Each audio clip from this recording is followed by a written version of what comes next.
You already own the cruise ship, not a hypothetical ship, a real one. A floating hotel that once required an extraordinary amount of capital to build, that still has engines, cabins, kitchens, elevators, generators, restaurants, and a steel structure measured on the scale of a major commercial asset. And the strange part is that none of those things answers the question in front of you. The ship can be mechanically usable and still be economically wrong. Your finance team is no longer asking whether the vessel can sail. They are asking whether the next dollar spent keeping it in service will earn more than the alternatives. Refit it, sell it, move it into another market, lay it up and wait, try to convert it, or, at the end of the latter, sell it for recycling.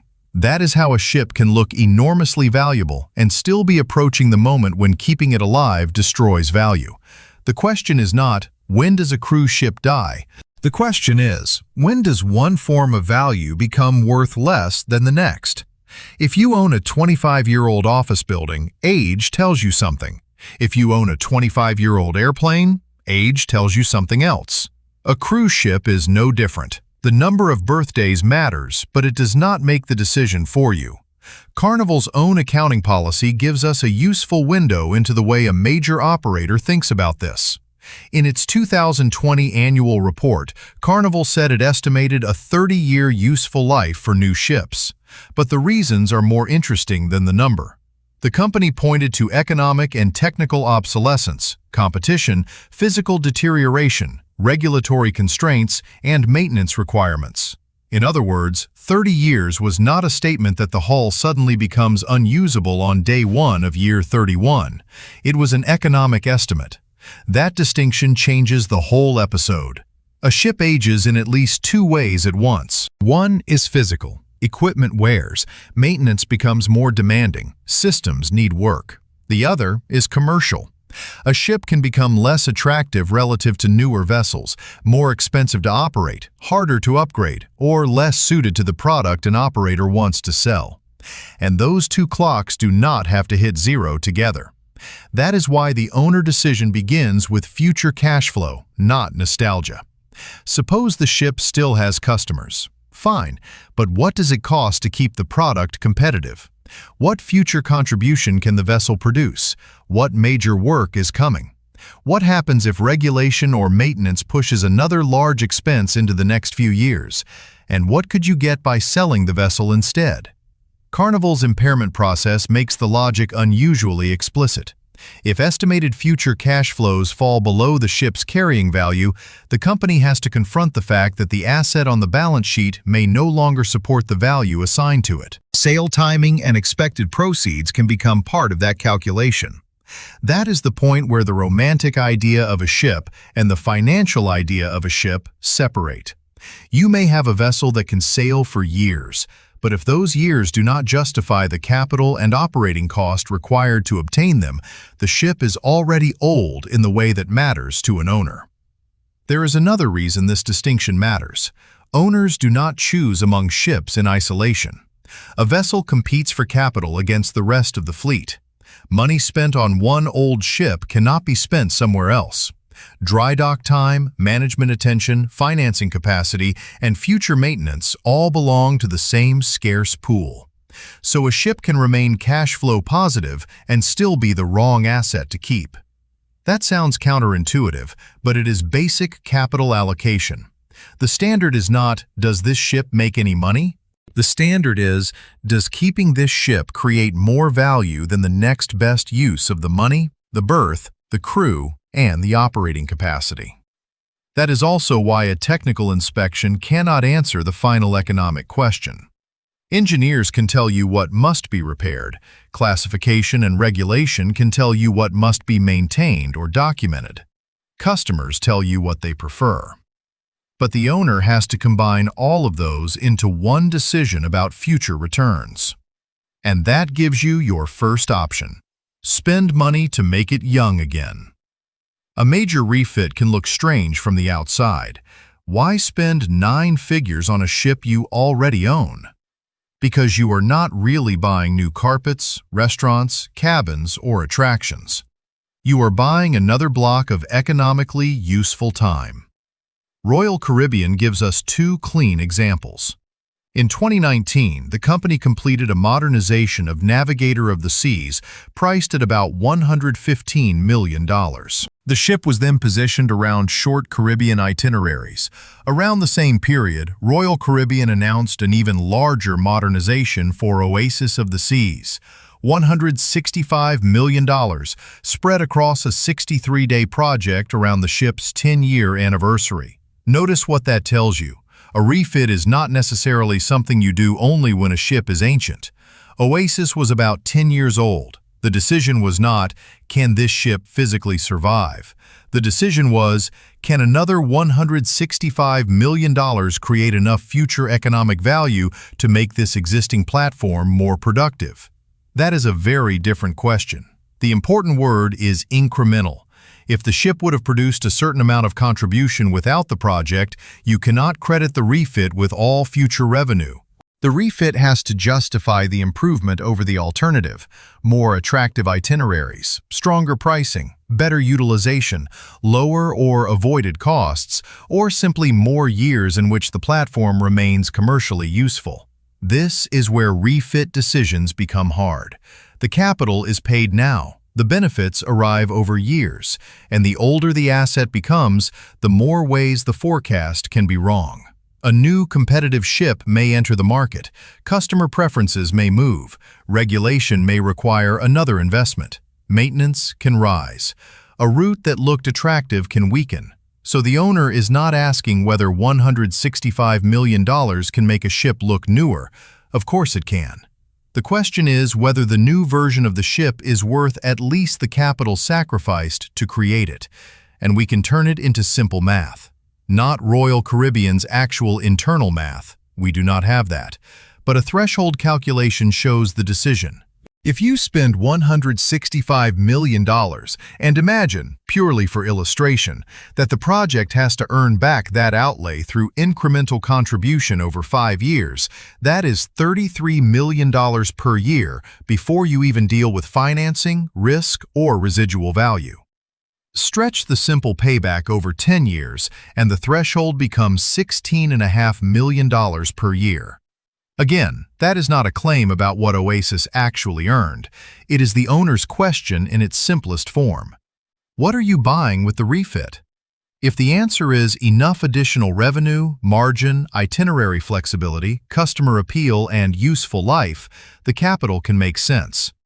If the answer is merely postponing a larger problem, it may not. This is where the asset starts to split into two possible futures. In one future, you spend heavily because the ship still belongs in your business.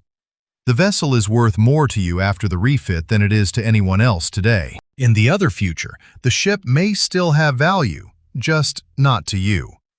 That sounds like failure, until you realize there is an entire second-hand market built around exactly that mismatch. Imagine you run one of the large cruise groups familiar to American travelers. Your customers are comparing your ship not with what it looked like 20 years ago, but with the newest product in your own fleet. Your route network, brand promise, fuel profile, onboard experience, and capital plan all push you in one direction.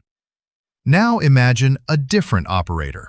That company may have a different customer, a different region, a different price point, a different fleet strategy, and, crucially, a very different acquisition cost.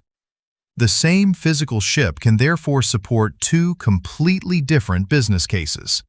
That is exactly why old cruise ships do not move in a straight line from major brand to scrapyard. In 2015, TUI announced that it would acquire Royal Caribbean's Splendor of the Seas and place the vessel into Thomson Cruises. The financial terms were not disclosed. That last sentence is important. It would be very easy to fill the blank with an estimate, but that would defeat the purpose of the episode.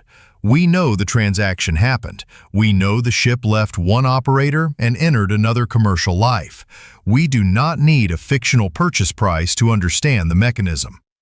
For Royal Caribbean, the relevant question was whether Splendor remained the best use of capital and fleet capacity inside Royal Caribbean. For TUI and Thomson, the question was different. Can we acquire an existing cruise platform and use it productively inside our own business? A year later, TUI announced another transaction involving Royal Caribbean's Legend of the Seas, which would enter Thomson's fleet as TUI Discovery 2.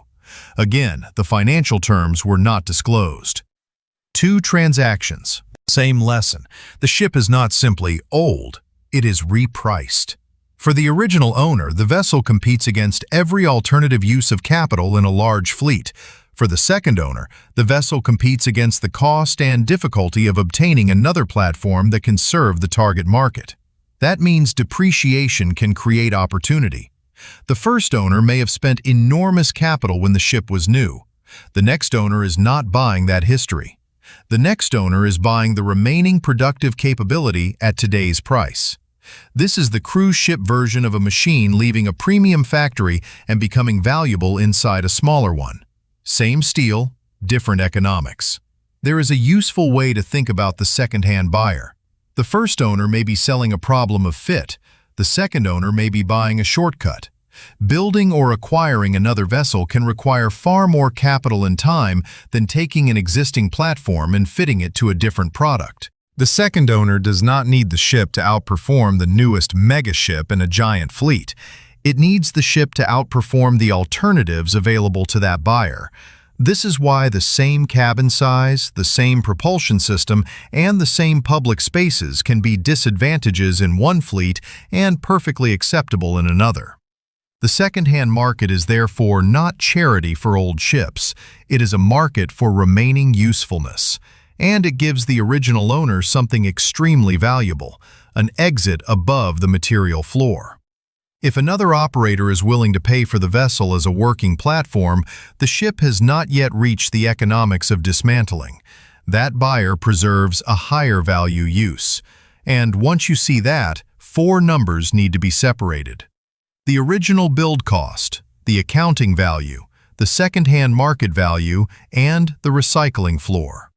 If you mix those together, the end of a cruise ship looks irrational. If you separate them, the afterlife starts to make sense. Carnival Fantasy gives us a useful scale reference.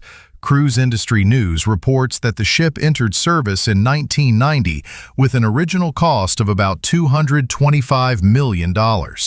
Now take Carnival's later accounting policy as a purely illustrative example. Carnival said in 2020 that it used a residual value assumption equal to 15% of original ship cost for new ships. 15% of $225 million is $33.75 million. That does not mean Carnival Fantasy actually had a book value of $33.75 million at any particular date. It does not mean somebody paid that amount for it, and it definitely does not mean its scrap value was that amount. The arithmetic is useful precisely because it shows why these numbers are different. Original cost tells you what the asset once required. Book value is an accounting number produced by a depreciation policy and other adjustments. Market value is what a buyer will pay for the ship as an operating or convertible platform. Recycling value is what another buyer will pay when the economics are increasingly about recoverable material, equipment, and the costs of taking the vessel apart. Those four values can move in different directions, and there is a fifth number that can quietly change all of them. The cost of waiting. When demand is weak, the natural instinct is to park the ship, do nothing for a while, wait for prices to improve, wait for a buyer, wait for passengers to come back. But a cruise ship is a terrible object to confuse with a parked car. Classification societies describe layup as an operating condition with its own requirements. You still have to think about where the vessel is moored, how machinery is preserved, what class status is maintained, what inspections are required, what crew remain, how insurance is handled, and what it will take to recommission the ship later. The colder the layup, the more you can cut daily operating cost. But the colder you go, the more effort may be required to bring the vessel back.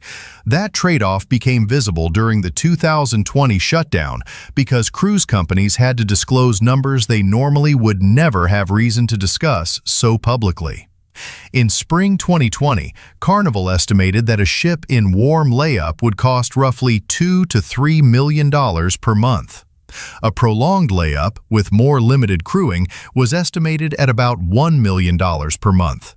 Norwegian Cruise Line Holdings reported a different expense basis and different numbers, but the direction was the same.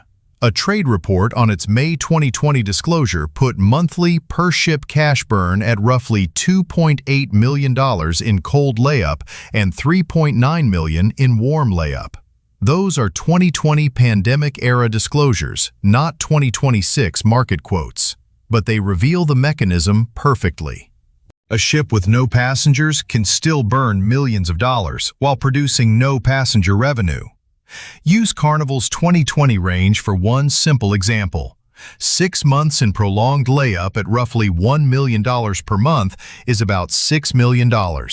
6 months in warm layup at $2 to $3 million per month is roughly $12 to $18 million. And that is before you ask whether the ship's resale value is falling while you wait. Before you ask whether a future buyer still exists. Before you ask what recommissioning will cost. Before you ask whether another upgrade becomes necessary. This is negative carry, and negative carry changes the bargaining position. Imagine you are negotiating with a buyer who knows the ship costs you money every month. Time is not neutral. Every delayed decision can make you more willing to accept a lower offer because rejecting today's bid means paying for the right to ask for a better bid tomorrow. That can make layup a trap. The first month feels like flexibility. The 6th month may feel like commitment to a decision you have not actually made. And at some point, the money already spent waiting becomes psychologically dangerous because it tempts the owner to wait longer just to justify the earlier waiting. But those sunk costs do not improve the ship. A rational owner has to keep resetting the question. From today, is another month of optionality worth another month of cash burn and the risk that the market moves against us? That is a very different mindset from simply parking the vessel. You own an asset because you hope it will be worth more in the future, but the act of waiting continuously charges you for that hope. That means do nothing is not actually one of your options. Layup is a position. It has a cost, it has a time horizon, and it has an exit problem. The pandemic did not create that logic. It simply forced nearly every cruise operator to face it at once. The 2020 shutdown is useful here for one reason. It made the weak ships easy to see. Carnival later said it accelerated the removal of 19 ships. Those vessels represented about 13% of pre-pause capacity, but only about 3% of 2019 operating income. Think about that mismatch. A large chunk of capacity was producing a much smaller share of operating income. When the entire industry was suddenly short of revenue and desperate for liquidity, those ships became obvious candidates for removal. Carnival also said the removals would improve fleet operating expense efficiency and fuel consumption per available lower berth day. Again, this is not a story about hulls becoming unsafe overnight. It is a story about relative economics. Royal Caribbean faced the same kind of financial pressure from another angle. In 2020, it recorded major ship impairment charges and disclosed valuation approaches that could include scrap or residual value. That does not mean every impaired vessel was scrapped. It means that when future use assumptions deteriorate badly enough, the financial model starts looking beyond the normal passenger business for a floor. The pandemic is therefore the perfect stress test because it compresses years of decision-making into months. Under normal conditions, an older ship can be refitted, sold, repositioned, or allowed to age gradually. In 2020, the revenue shock made waiting expensive and made weak economics impossible to ignore. And once the secondhand ladder stops working, the owner faces the strangest buyer in the entire life cycle. A buyer who may not care whether guests ever board the ship again. At this point, the ship changes category. For years, its value came from carrying people. Cabins mattered because passengers paid for them. Restaurants mattered because passengers used them. Public spaces, itineraries, brand, entertainment, and service all existed to produce revenue from guests. A recycler looks at the same ship through a different lens. The question becomes, how much recoverable physical value is here, and what will it cost to turn that physical value into saleable material and equipment? Public maritime filings outside the cruise sector give us a clean way to understand the basic floor logic. A common residual value approach uses lightweight tonnage multiplied by an assumed scrap value per ton, then adjusts for real costs such as repositioning the vessel, commissions, preparation, and regulatory considerations. That is not a universal formula for every cruise ship sale. Cruise ships are unusually complex. They contain hotel systems, interiors, machinery, wiring, fixtures, and other value layers that can matter in different ways. But lightweight tonnage explains why the floor exists. The ship is not worth zero simply because passengers stop paying to board it. There is still a large physical object underneath the tourism business. The crucial owner comparison is no longer simply revenue versus operating expense. It becomes something closer to this. What is the expected value of keeping the ship alive from today forward? What can another operator pay for it today? How much will waiting cost? And what is the value available if the ship is sold into recycling instead? That last number acts like a floor, only in a loose economic sense. It moves. Scrap markets move. Transaction costs move. Recoverable equipment differs by ship. Regulation affects which buyers and yards are practical. The cost of getting the vessel to the final destination matters. That is exactly why a precise public number for a famous retired cruise ship can be surprisingly hard to find. Reporting around Carnival Fantasy's dismantling emphasized that exact sale prices and recycler profits were difficult to establish publicly and sensitive to scrap markets and recoverable equipment. So the interesting number is not a magic price per ton. It is the existence of an alternative buyer whose economic model does not require the ship to sail another profitable cruise. That is the moment the ship stops being primarily a tourism asset. And this is the episode's most important change in perspective. When the vessel was operating, a dining room with no passengers was wasted space. To a recycler, the dining room itself is not the product at all. The relevant things may be the materials, fixtures, equipment, wiring, and whatever can be recovered from the structure around it. A swimming pool no longer earns because families want to use it. A theater no longer earns because cruise fares justify it. The commercial meaning of the objects disappears, while the physical content remains. That is why the transition feels so violent. The ship was designed as one integrated revenue machine. Recycling breaks that integration apart and asks what the pieces are worth separately, and there is no guarantee that the sum of those pieces is remotely close to what the integrated ship once cost to build. Original capital created a complex tourism asset. End-of-life value asks what remains after the tourism function is removed. It becomes inventory. Inventory sounds simple until you remember what a cruise ship contains. Start with steel.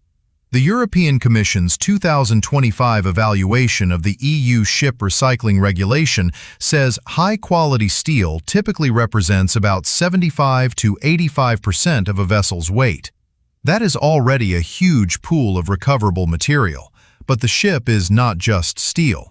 Reporting from the dismantling of Carnival Fantasy described separate value in ferrous metal, non-ferrous metals, wiring, stainless fixtures, machinery, equipment, and interior objects moving into secondary markets. Those categories matter because they do not all earn money the same way. A ton of cut steel is a commodity. A piece of usable machinery may have a second-hand equipment value. Copper-rich wiring is not priced like ordinary steel. An interior object may be valuable because it can be reused rather than melted. And not every item from every ship will find a buyer. That distinction prevents a common mistake. imagining that recyclers simply add up the retail value of every chair, motor, cable, and panel and collect an enormous guaranteed profit. They do not. They buy a complicated asset and then accept a complicated extraction problem. Labor, cutting, sorting, handling, transport, environmental controls, regulatory compliance, commodity price risk, equipment resale risk, and the possibility that something which looks valuable in place is expensive to remove, move, or sell. Now follow the transaction from the original owner's perspective. Sometimes the ship can be sold directly to an operator.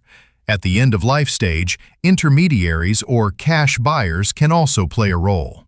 The European Commission has explicitly discussed cash buyers and beneficial owners as part of the enforcement problem around end-of-life vessels and reflagging. But there is an important line here. The existence of a cash buyer does not automatically make a transaction illegal. The existence of a flag change does not automatically prove illegal dumping. The specific jurisdictions, timing, waste status, ownership, and regulatory obligations matter. Economically, however, the middleman question is fascinating because somebody has to accept the risk between old ship and saleable materials. The cruise line wants certainty. The buyer may be willing to accept commodity price risk, logistics risk, and dismantling complexity because the ship can be purchased close enough to recoverable value. That creates the central inversion of the whole episode. A terrible outcome for the original owner can be a perfectly rational business opportunity for the next owner. The cruise line may be recovering only a fraction of what the ship once cost. The recycler does not care. The recycler did not pay the original build cost.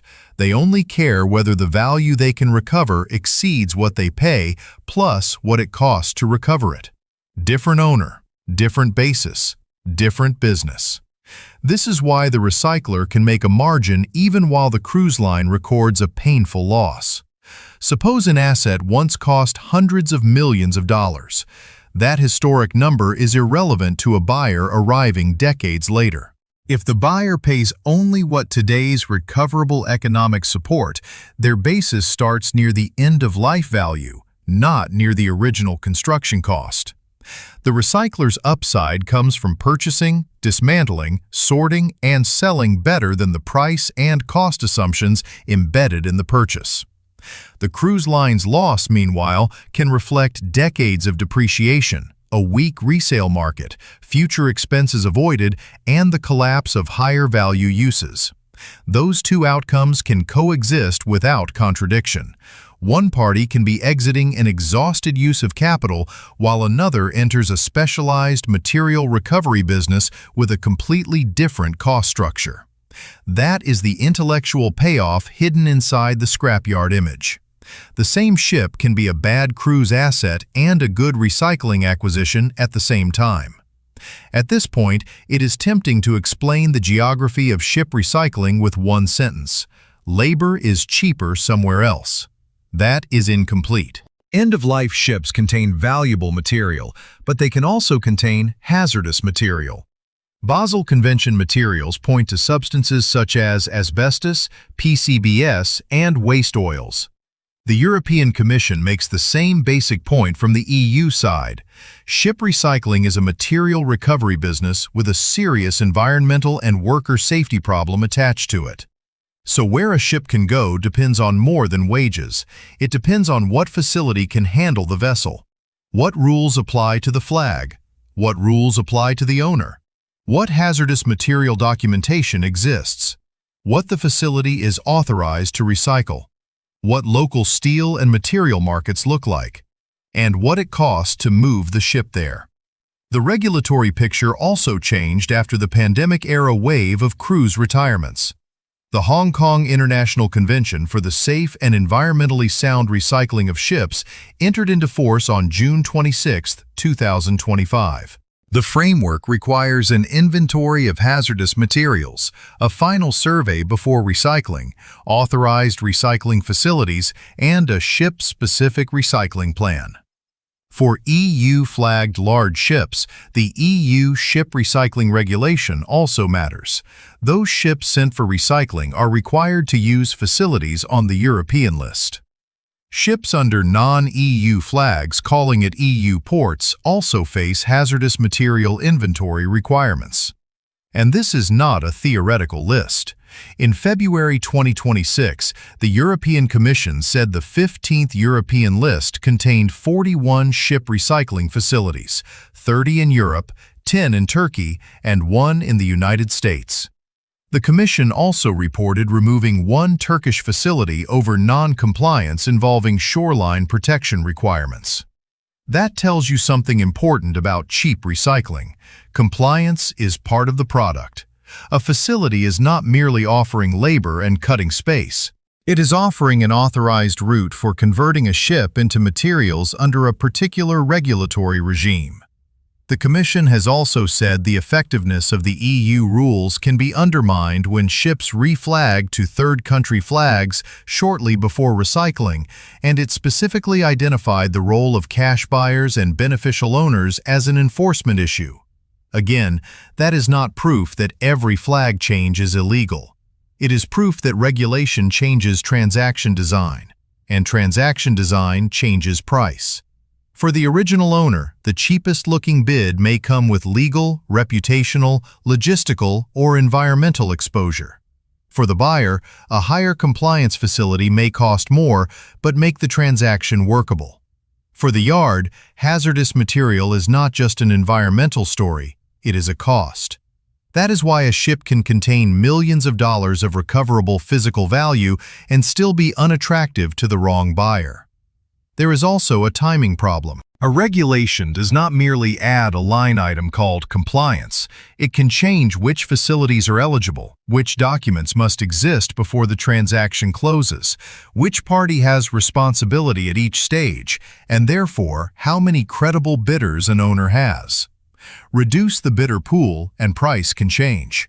Increase the cost of hazardous material handling and price can change. Require a different final destination and transport cost can change. That is why environmental liability belongs inside the business model rather than in a separate moral appendix. The same ton of steel does not create the same net value if one route to recover it creates higher compliance, transport, handling, or liability costs than another. For a U.S. business audience, the analogy is straightforward. A building full of valuable equipment is not worth the resale value of every item added together if zoning, demolition, hazardous material removal, labor, and transport stand between you and the buyers. A ship is the same idea, except mobile, international, and governed by overlapping maritime rules. Value is not what is inside the hull. Value is what can be legally and economically extracted from it. Now we can take that framework and apply it to a ship people actually remember. Carnival Fantasy is useful because the numbers feel emotionally incompatible. The ship reportedly cost about $225 million when it entered service in 1990. 3 decades later, in 2020, it ended up at Aliaga for dismantling. If you stop the story there, it sounds like $225 million turned into scrap. That is the wrong mental model. The ship had already produced decades of service. Its original build cost was sunk history. By 2020, Carnival was making a fleet decision under extreme pressure. The company accelerated the removal of 19 ships that represented a much larger share of capacity than of the prior year's operating income. Fantasy was not being compared with its 1990 purchase price. It was being compared with the alternatives available in 2020. Keep carrying the cost, find another operating use, find a buyer, or recover what remained through an end-of-life transaction.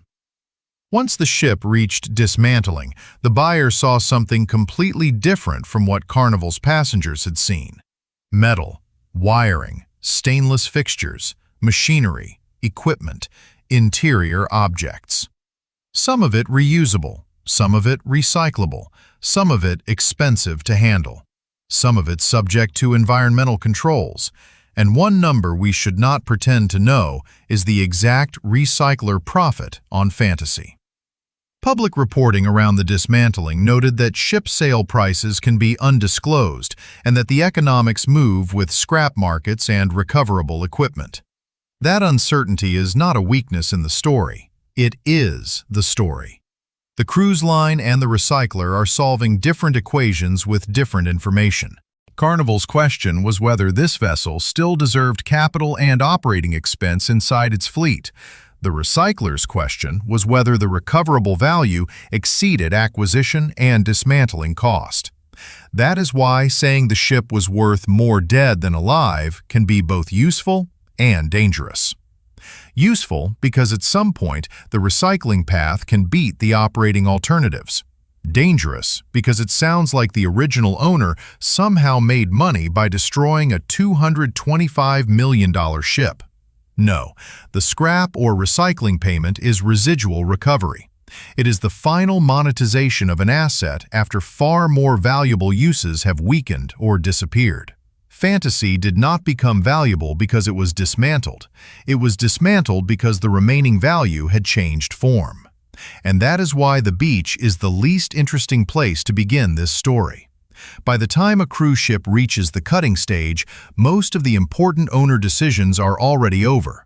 The major economic drama happened earlier in offices and forecasts, whether to spend more, whether to accept a second-hand bid, whether to wait, whether the waiting cost is still justified, and whether a higher value use still exists. The dismantling is visually dramatic because it destroys something enormous. Financially, it is almost the opposite. It is the final simplification of an asset whose economics became too complicated to support its previous life. Now take one representative aging cruise ship, not Carnival Fantasy, not Oasis, not Splendor, a hypothetical ship built from the mechanisms we have verified. You own it. It has two possible futures. In the first future, the ship still has a market. Maybe your own brand can justify a major modernization. The Oasis example gives us a real scale, $165 million. If you were evaluating a project that size, the simple, undiscounted threshold would be $33 million of incremental contribution per year over 5 years, or $16.5 million per year over 10. Your actual model would be more complicated. Financing matters. Risk matters. Residual value matters.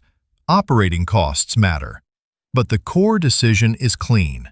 If the refit buys enough profitable years, keep the ship. If it does not, maybe somebody else can use the platform. Splendor shows that second life is real. Royal Caribbean no longer needed the vessel in its fleet. TUI acquired it for Thompson Cruises. So scenario 1 ends with value preserved above the recycling floor. The ship changes owner, market, product, or capital plan before it ever becomes a pile of material. Now scenario 2. The secondhand market disappears. The upgrade required to keep the ship competitive is no longer justified. You wait. Use Carnival's 2020 disclosed prolonged layup figure only as a historical stress test benchmark, roughly $1 million per ship per month. 6 months cost roughly $6 million. A year would be roughly $12 million on that same simple historical basis, before any change in sale value, recommissioning burden, or other costs. If instead you keep the vessel warmer and closer to service, Carnival's 2020 range of $2 to $3 million per month would make the cost of waiting far higher. At some point, waiting is no longer preserving optionality, it is consuming it. The second-hand bid is not improving. The refit case is not improving. The vessel keeps costing money. And underneath all of that sits the physical floor. Lightweight tonnage, recoverable materials, equipment, minus the real costs and constraints of getting those things out. That is the point where recycling can become rational. Notice what we did not need. We did not need to invent a 2026 bid from a Turkish yard. We did not need to claim that every old cruise ship is worth a certain amount per ton. We only needed to understand The hierarchy. Operating value, refit value, secondhand value, option value while you wait, recycling value. The owner's job is to keep comparing them. And now return to the ship from the beginning. The engines still work, the cabins are still there, the restaurants still exist. The ship may look almost offensively valuable when you walk through it, but physical complexity is not the same thing as economic value. At the beginning of its life, the vessel is a tourism asset. Its steel exists to hold up a revenue machine. Later, it may become a second-hand platform for a different operator. If no buyer appears, it becomes a negative carry asset that charges you for the right to keep waiting. And finally, it becomes something completely different, a physical inventory of steel, machinery, wiring, equipment, and other recoverable material. There is one final way to see the entire life cycle. At launch, almost every ton of the ship exists to support future passenger economics. The steel is valuable because it holds up cabins. The generators are valuable because they power a resort. The public spaces are valuable because they help sell a vacation. At the end, the causal direction reverses. The cabins matter only if another operator can monetize them. If nobody can, the physical content underneath the cabins becomes more important than the cabin as a tourism product. That is the inversion. The ship begins life with materials serving a business model. It can end life with the business model disappearing and the materials becoming the business. The cruise ship does not simply become worthless when passengers stop paying to board it. Its value changes form, and the entire business at the end of its life is deciding exactly when one form of value has become worth less than the next.